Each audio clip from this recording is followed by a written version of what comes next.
Khan market के blue cafe में उसे पहली बार देखा। कला प्रदर्शनी के चित्रों को गौर से देखते, जैसे रंगों की जुबान समझने की कोशिश कर रही हो। बुक रीडिंग के बीच सर हिलाते, जैसे शब्दों को पी रही हो।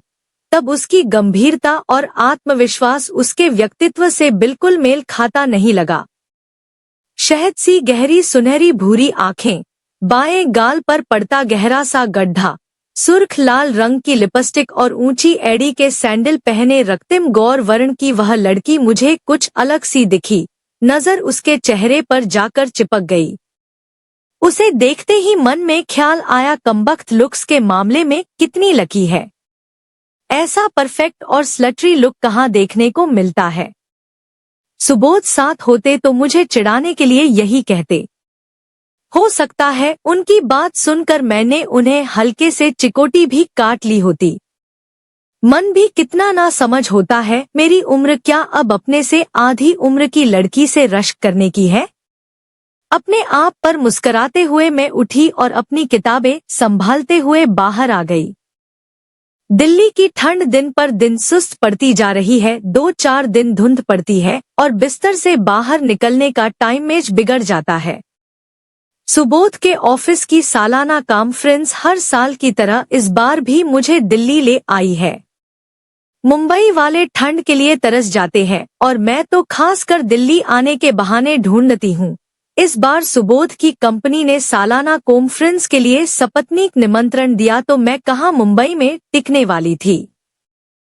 सुबोध ने तो यूं ही पूछा था, इस बार की एनुअल कॉन्फ्रेंस में सपत्नीक निमंत्रण है, तुम चलोगी?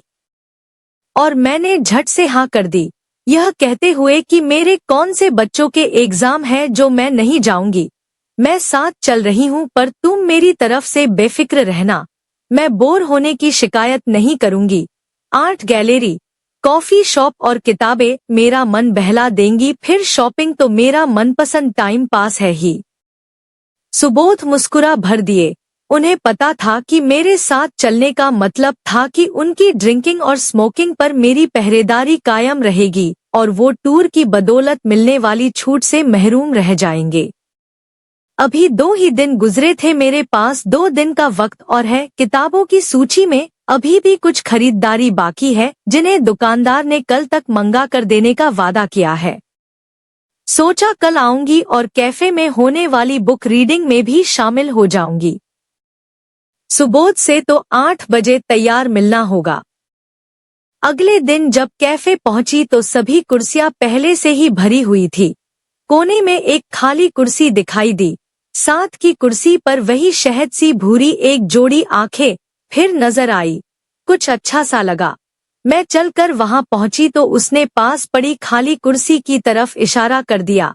मैं बैठ गई।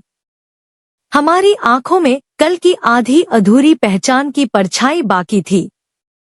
वह शायद अपना भविष्य फल पढ़ने में डूबी थी। 2012 वृश्चिक राशि वालों का भविष्य कल की तारीख में जिंदगी का रंग क्या होगा, आज ही तलाश लेने की कोशिश कम से कम मुझे तो नहीं भाती। ओह, तो आप स्कॉर्पियन हैं, न जाने कैसे मेरे मुंह से निकल गया। वह मुस्कराई और बोली, क्या आप भी? नहीं नहीं, मेरा बर्थ साइन लिब्रा है, मैंने बताया। इतने में कैफे के एक लड़के ने घंटी बजाते हुए सबका ध्यान अपनी ओर खींचा। उसका कहना था कि आज की बुक रीडिंग किसी कारणवश स्थगित की जा रही है और नई तारीख तय होते ही सबको सूचित किया जाएगा। अब आई हूँ तो कॉफी का एक दौर तो चल ही सकता है। ऐसा सोचते हुए मैंने अपने लिए कैपेचिनो का ऑर्डर दे दिया। वह अपने भविष्य में कॉफी की चुस्कियों के साथ लौट गई।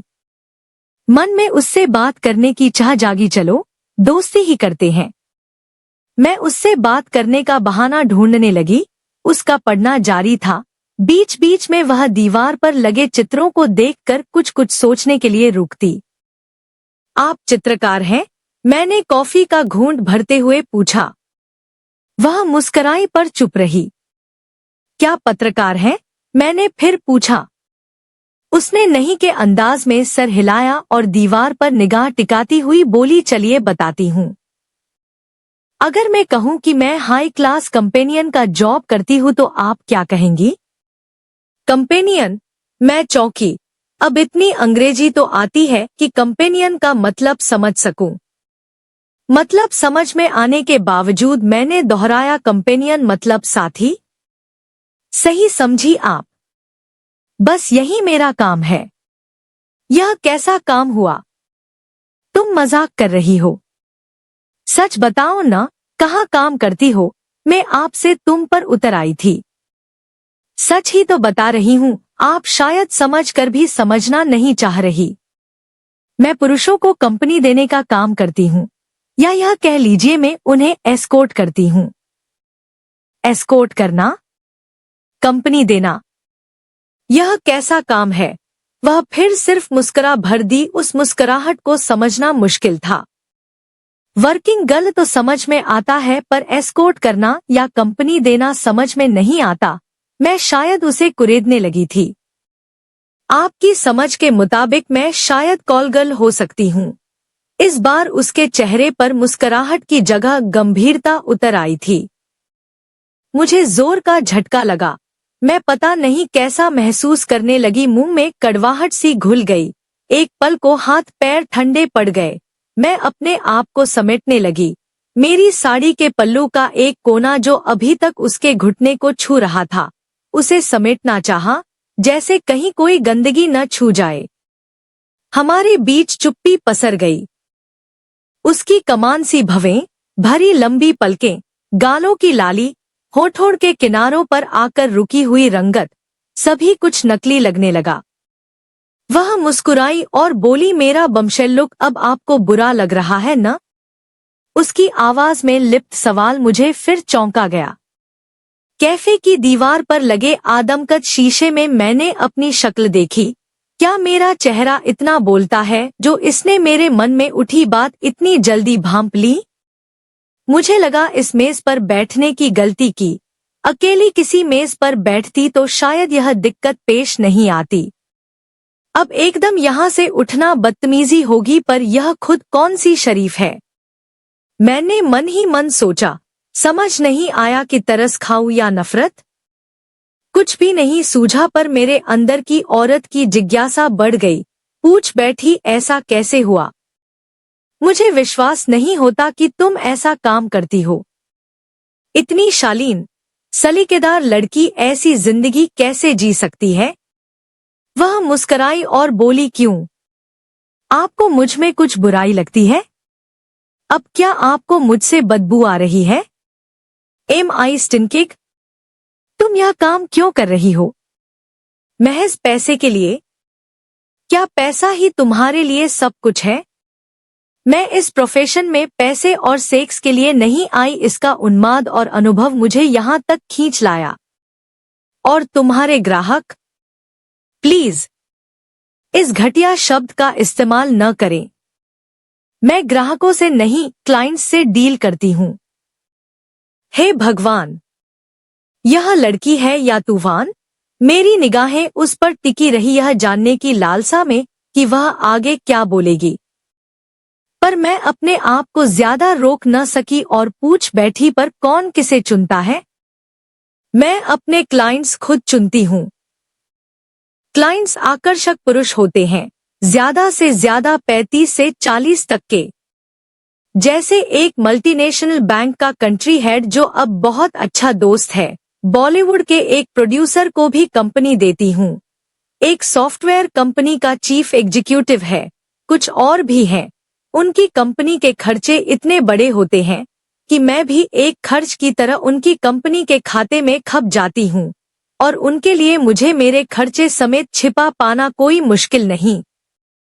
वैसे तुम उन्हें कितनी महंगी पड़ती हो? यह सवाल पूछते समय मुझे अपने आप पर घिन आई। वह मुस्कुराई, कम से कम 50,000 और 2 दिन की बुकिंग जरूरी है। रोज रोज कोई तंग न करे, इसलिए फीस ज्यादा रखी है। महीने में एक अपॉइंटमेंट काफी है। हफ्ते में एक क्लाइंट से निपटने लगी तो यह सब रूटीन बन जाएगा, और रूटीन से बोरियत होती है। यह तो आप मानेंगी ही। बदतमीज, खुलेआम धंधा करती है और बात रूटीन और बोरियत की करती है। करतूते चुड़ैलों जैसी और मिजाज परियों से। तुम्हें नहीं लगता तुम कुछ गलत कर रही हो? क्यों?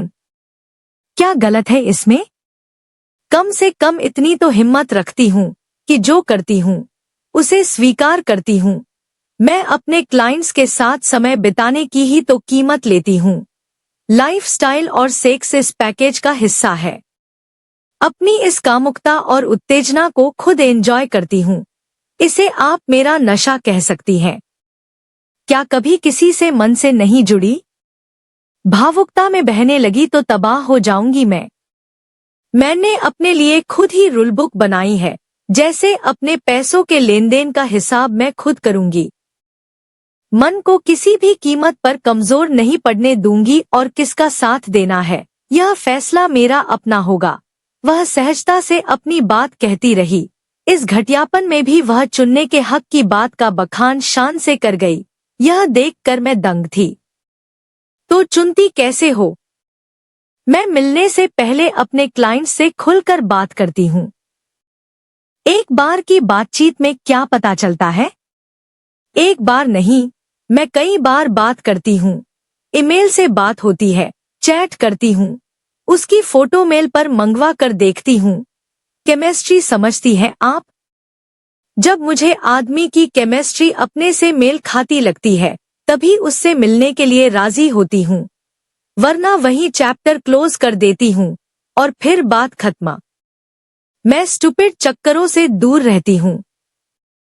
पर तुम तो पढ़ी लिखी लगती हो और तुम्हारे शौक भी पढ़े लिखे लोगों के से हैं। हमारे बीच की बातचीत धीरे धीरे रफ्तार पकड़ने लगी थी। तो क्या आप समझती हैं कि यह काम सिर्फ अनपढ़ औरतों के हिस्से ही आता है? मेरे चेहरे पर उतरी मासूमियत की खिल्ली उड़ाते हुए उसने पूछा। यह बात नहीं, पर तुम मुझे कहीं से भी मजबूर नहीं लगती, फिर यह सब क्यों? शादी क्यों नहीं करती? शादी के बाद सेटल हो जाओगी तो खुश रहोगी। मेरे ख्याल से शादी लोगों को सेटल कम और अनसेटल ज्यादा करती है। मेरे आसपास का अनुभव तो कम से कम यही कहता है। रिश्ते में पत्नी सिर्फ बार्बी डॉल की तरह तोड़ी मरोड़ी जाती है। पर आप नहीं समझेंगी। क्यों नहीं समझूंगी? एक तरफ अपने को कंपेनियन कहती हो, एक तरफ एस्कॉर्ट बताती हो, इसमें समझने को रखा ही क्या है? मैंने अपनी किताबें समेटते हुए कहा। बाय द वे, मैंने MBA किया है और अर्थशास्त्र में MA भी हूँ। तो फिर यह सब किस लिए? मैंने कुर्सी से उठते हुए कहा। मेरी आवाज में एक झिड़की थी। पता नहीं किस हक से मैं उस पर अपनी नाराजगी जाहिर कर गई। वह मेरा हाथ पकड़कर मुझे खींचकर वापस बिठाते हुए बोली, बैठिए, आपसे बात करना मुझे अच्छा लग रहा है। उसने अपना पर्स खोला और नेल फाइलर निकालकर हल्के से अपने नाखूनों को आकार देने लगी। आपको बुरा तो नहीं लगेगा यदि मैं नेल फाइल करते हुए आपसे बात करूं? अब बुरा क्या लगेगा? मैंने मन ही मन कहा, पर वह फिर भांप गई। छोड़िए, नहीं करती। Bad manners.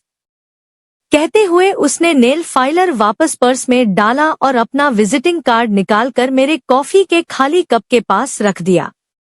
कार्ड पर खूबसूरत लिखावट में लिखा था, काराबोस। मुझे अचानक महसूस हुआ कि हम एक दूसरे का नाम भी नहीं जानते हैं, पर पता नहीं कैसी बातों के चक्रव्यूह में फंस चुके हैं। सुबोध ठीक ही कहते हैं कि बतियाने का मेरा यह शौक मुझे कभी बड़ा महंगा पड़ेगा। तुम मुझे अनु कह सकती हो। कार्ड हाथ में लेकर उसे करीब से देखने के बाद मैंने बैठते हुए कहा। अपनी पहचान की परछाई को भी मैं उससे छिपाकर रखना चाहती थी। यह मेरी ही लिखावट है, उसने मुस्कुराते हुए बताया। मेरी निगाह उसकी उंगलियों पर से गुजर गई। उसकी आंखों में झांकते हुए मैंने पूछा, पहल कैसे होती है? मैं जिस किसी पुरुष से मिलती हूँ वे कम से कम इतने शालीन तो होते ही हैं कि सेक्स का जिक्र न करें।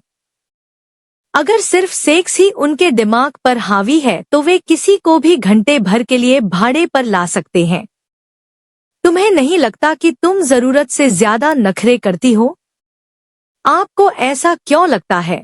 मेरे सवाल के जवाब में उसने सवाल कर दिया, लेकिन फिर खुद ही बोलने लगी, मेरे पास दिमाग व शरीर दोनों है। मैं अपनी बुद्धि पहले बेचती हूँ और शरीर बाद में। मैं 5 भाषाएं बोल सकती हूँ। चाइनीज सीख रही हूँ। आजकल इसकी मांग है। रोज अखबार व पत्रिकाएं पढ़ती हूँ। जिस किसी व्यक्ति से मिलने का मन बनाती हूँ तो पहले उसके बिजनेस को गहराई से समझती हूँ, ताकि मिलने पर उसकी समस्याओं पर बात कर सकूं और हो सकता है उसे कुछ सलाह भी दे सकूं। तुम क्या सलाह दोगी? आप मुझे पूरी तरह नकारात्मक दृष्टि से देख रही हैं। तुम्हारा अंदर सकारात्मक है क्या? यह तो पता चले। मेरी खींच उससे छिपी नहीं रही।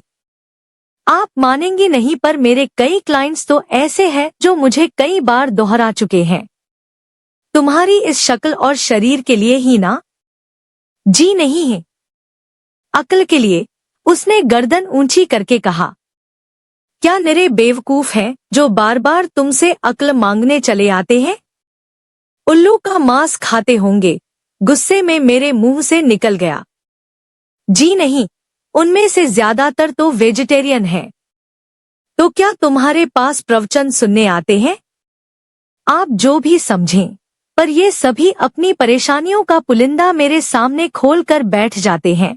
कोई अपने व्यक्तिगत जीवन का दुखड़ा बखानता है तो कोई करियर का तनाव शेयर करता है। यहाँ तक कि कभी कभी उनकी कंपनी के मार्केट शेयर के उतार चढ़ावों का रोना भी मैं सुनती हूँ। तुम्हारा पहला अनुभव। मैं न चाहते हुए भी उसे कुरेदने लगी। अब आप मुझे समझने लगी हैं, पर पहली ही मुलाकात में सब कुछ जान लेना चाहती हैं। तो दूसरी मुलाकात की गुंजाइश है। क्यों नहीं? अगर आप मुझसे मिलना चाहे तब। पर आपको तो वैसे भी मुझसे मिलने से परहेज होगा। मेरे पास 1 मिनट के लिए जवाब नहीं था, इसलिए बात पलटते हुए पूछा, इंडिया से बाहर भी जाती हो? जाना पड़ता है। फैमिली वालों को कंट्री में रहकर घर से ज्यादा दिन दूर रहना मुश्किल हो जाता है। बीवियां शक करने लगती हैं। उन्हें इस शक से बचाने के लिए विदेश यात्रा करती हो? करनी पड़ती है। कभी कभी किसी की समस्या इतनी बड़ी होती है कि बीवियों के पास सुनने का वक्त नहीं होता। और तुम्हारे पास स्पेशल कान है, वह पूरी बेतकल्लुफी के साथ हंस दी। तुम्हें पहचाने जाने का डर नहीं लगता? डर किस बात का? और वैसे भी डरना सिर्फ वक्त से चाहिए। वक्त अपने साथ बहुत समझदारी लाता है। डर से तो मेरे क्लाइंट्स भरे होते हैं। सभी अपने आप से ज्यादा प्यार करते हैं। किसी दूसरे को प्यार करने के लिए हिम्मत चाहिए, जो किसी में देखने को नहीं मिलती। कभी कभी मुझे लगता है कि मैं उनकी साइकोथेरेपिस्ट बन गई हूँ। इतना सब करने के बाद भी आपको लगता है कि मैं मर्द को लूटती हूँ या मेरा साथ महंगा है? पर बेचती तो आखिर शरीर ही हो। यह आप सोचती हैं, मैं नहीं। वैसे एक बात कहूँ, आप भी बहुत स्मार्ट हैं। पता नहीं मैं आपसे इतना कुछ कैसे कह गई। आप क्या करती हैं? अब मेरी बारी थी। मैंने कोरेपन से कहा, कुछ खास नहीं। हाउसवाइफ हूँ। थोड़ा बहुत लिखने का शौक रखती हूँ। बच्चों के लिए कहानियां लिखती हूँ। तो क्या आप मेरे ऊपर भी कहानी लिखेंगी?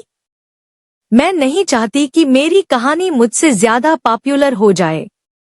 तो क्या तुम मानती हो कि तुम पॉपुलर हो? हाँ, क्यों नहीं? तभी तो अपने बूते पर निज जिंदगी जीने में कामयाब हूँ। इसे तुम कामयाब जिंदगी मानती हो? थोड़ी नहीं, पूरी बेवकूफ हो। मेरी बात उसे बिल्कुल बुरी नहीं लगी। कुछ सोचते हुए बोली, अच्छा बताइए, अब फिर कब मिलना होगा? मैं यहाँ नहीं रहती। मुंबई से कुछ दिनों के लिए यहाँ आई हूँ। वैसे मैं भी मुंबई अक्सर आती हूँ, पर आप तो मुझे अपने घर बुलाने से रही। क्यों न आप मेरे घर आए? मैं वसंत कुंज में रहती हूँ। तो इसका घर भी है। मेरी आंखों में उतर आया कटाक्ष उससे छुपा नहीं रहा। कल आइए न, लंच साथ करते हैं। मैं बहुत अच्छा शुक्तो बनाती हूँ। इस बार रहने दो, अगली बार जब दिल्ली आऊंगी तब तुम्हारे यहाँ आऊंगी। नहीं नहीं, कल क्यों नहीं? अगर मुझे अच्छी तरह जानेंगी नहीं तो आपकी कहानी अधूरी रह जाएगी, उसने शरारती मुस्कुराहट से कहा। मैं फिर उसकी आंखों की गिरफ्त में आ गई। बोली चलो कल मिलते हैं, लेकिन मुझे वसंत कुंज का जरा भी आइडिया नहीं। मैं आपके मोबाइल पर आपको रास्ता समझाती जाऊंगी, और वैसे भी कॉर्नर पॉइंट से आप मेरा पता पूछेंगी तो उनका लड़का आपको मेरे घर तक पहुंचा देगा। वह ऐसे बात कर रही थी जैसे पक्की गृहस्थिन हो। मुझे लंच का निमंत्रण दे वह उठ खड़ी हुई। अब चलती हूँ, कल आपका इंतजार करूंगी। डिच मत करिएगा। और वह हवा में हाथ हिलाते हुए मुड़ गई। वह चली गई और मुझे सोचता छोड़ गई।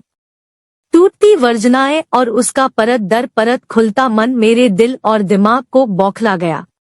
उसके मन पर कोई बोझ नहीं, चाहतों पर कोई बंधन नहीं, और तो और कोई अपराध बोध भी नहीं। पर मैं ऐसी गलती नहीं कर सकती। मैं उसके घर सुबोध को बिना बताए नहीं जाऊंगी। पर सुबोध से क्या कहूंगी? आज दिन भर कहाँ रही? दोस्ती भी की तो ऐसी लड़की से जो अपनी शर्तों पर अपनी पसंद के पुरुषों का साथ चुनती है।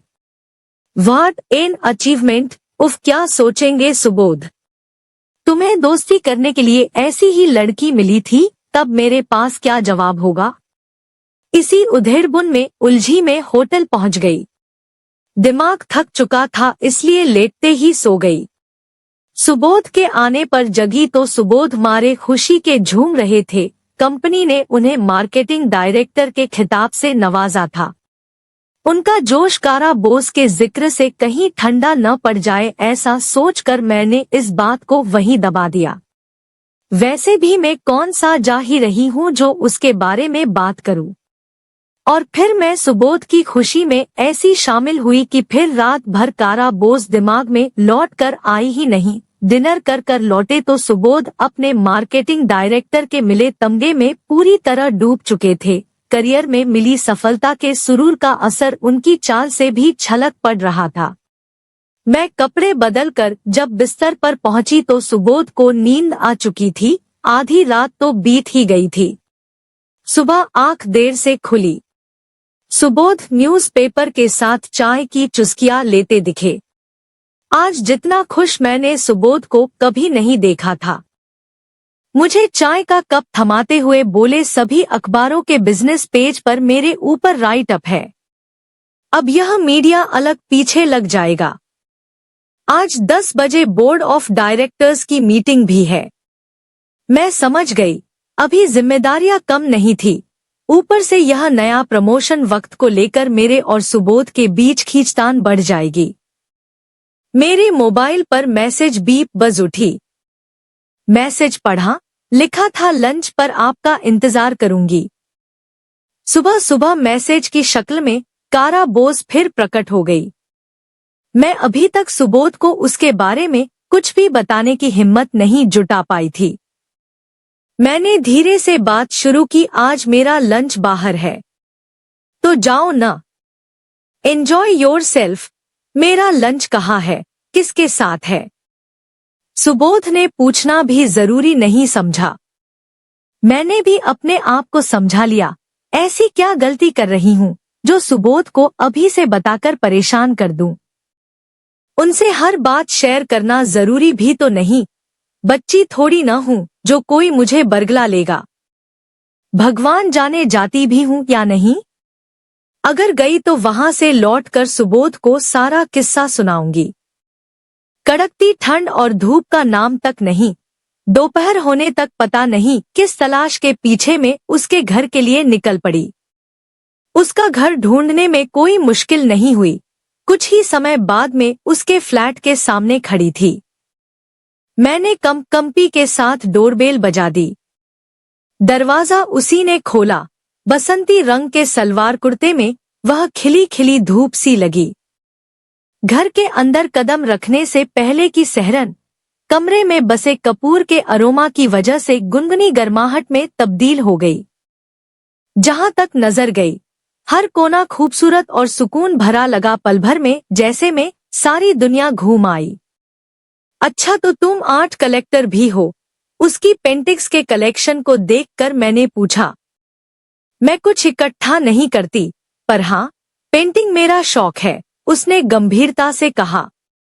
संतरी रंग की दीवार पर तितलियों के कई चित्रों को उसने फ्रेम कराकर सजा रखा था। दूसरी दीवार पर कैनवस की बहुत बड़ी पेंटिंग लगी थी जिसमें नीले आकाश की गहराइयों को कमरे में खड़े होकर भी महसूस किया जा सकता था।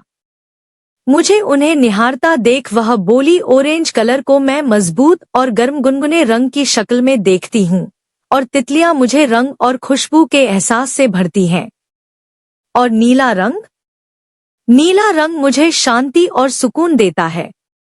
इस रंग को देखकर मैं रिलैक्स हो पाती हूँ, ऐसे जैसे मेरी खिड़की के बाहर नदी बह रही हो। घर को फर्नीचर से सजाने की बजाय उसने खूबसूरत चीजों से सजाया था। फर्नीचर के नाम पर 4 गुजराती काम की छोटी चौकियां सजी थी। कहाँ बैठूं का सवाल लिए मैं कमरे में जगह तलाशने लगी। एक नागा टोकरी में ढेर सारी सीपियां भरी रखी दिखीं। मैंने उसके पास रखी पीढ़ी पर बैठते हुए उससे पूछा, तुम शायद सपने बहुत देखती हो। अब यह मत कहिएगा कि सपने देखना भी मेरा हक नहीं है। हाँ, मैं सपने देखती हूँ, पर मैं उनके बारे में बात नहीं करना चाहती। सपने ही मेरी पूंजी हैं, उन्हें मैं किसी को दिखाना नहीं चाहती। कहीं आप उनमें से कुछ चुरा ले तो? मैं हंसी, तुम्हारे इस घर में और कौन कौन है? मतलब तुम्हारा परिवार? दर्द की कुछ हल्की लकीरें उभरी और खो गई। बिना किसी स्टाइल में बंधे अपने बालों में उसने अपनी उंगलियां उलझा ली जैसे कुछ छिपा रही हो। नर्म और मुलायम बाल धीरे धीरे फिसलने लगे। मैं अकेली ही रहती हूँ, कहते हुए वह मुड़ी, शायद रसोई में जा रही थी। मैं उठी और उसके पीछे हो ली। घर में वह अकेली है, यह मुझे पता था। रसोई में खाने की महक भूख जगा रही थी। पहले कुछ पिएंगी, जूस या फ्रेश लाइम? पूछते हुए उसने फ्रिज खोला। कुछ भी कहने के साथ मुझे लगा कि मेरी जुबां तालू से चिपक गई है। उसका काम करने का सलीका उसके पूरे व्यक्तित्व से 10 हाथ आगे था। जूस का गिलास थामे हम दोनों ड्राइंग रूम में आ गए। मेरी असहजता उससे छिपी नहीं रही। आप आराम से बैठें, यहाँ कोई नहीं आता। क्या मतलब? यही कि मेरा घर मेरे प्रोफेशन का हिस्सा नहीं है। मुझे उसकी डिटाई भद्दी लगी। खूबसूरत नाम रख देने से कोई गलत काम सुधर नहीं जाता। तुम जो कर रही हो वो गलत है और गलत ही रहेगा। और एक बात, ऐसा कब तक चलेगा? तुम न सही पर उम्र तो थक जाएगी। वह शायद मेरे हर सवाल का जवाब देने को तैयार बैठी थी। एक वक्त ऐसा आता है जब शक्ल बदलने लगती है। मुरझाए संतरों की सी चमड़ी हर औरत के मन का डर होती है। हो सकता है आपका भी हो। मैं उस दौर का सामना भी कर लूंगी। शायद तब तक रिटायर कर जाऊं या पहले ही। ऐसा समय कभी भी आ सकता है। उसके बोलने के अंदाज से लगा जैसे संन्यास लेने वाली हो। मेरी चुभती नजर को वह झेल गई और अपनी बात कहती रही। सही मायने में जब करियर शुरू किया था तब मैं भी आपकी तरह ही सोचती थी, पर अनुभवों ने सिखाया कि दिमाग का इस्तेमाल चाहे जितना भी करो, पर मर्द हमें औरत महसूस कराने से नहीं चुकता। आप चाहे अपने आप को करियर वुमन, वाइफ, हाउसवाइफ कुछ भी कहें, पर आपकी हकीकत सिर्फ आप ही जानती है, कोई दूसरा नहीं। इसलिए मैं जिस हाल में हूँ, फिलहाल खुश हूँ। शब्दों को चुनने का उसका खास तरीका था। वह बहुत चालाकी से अपनी सोच को मार्केट करने में सफल हो जाती थी। उसका मानना था कि कोई कामयाबी बेदार नहीं हो सकती। आप चाहें तो बेतकल्लुफ होकर मेरे घर में घूम सकती हैं, मैं तब तक खाना लगाती हूँ। उसकी पेंटिंग्स, किताबें, कट ग्लास, टेराकोटा और ब्लू पोट्री का बेहतरीन कलेक्शन पूरे घर में सजा था।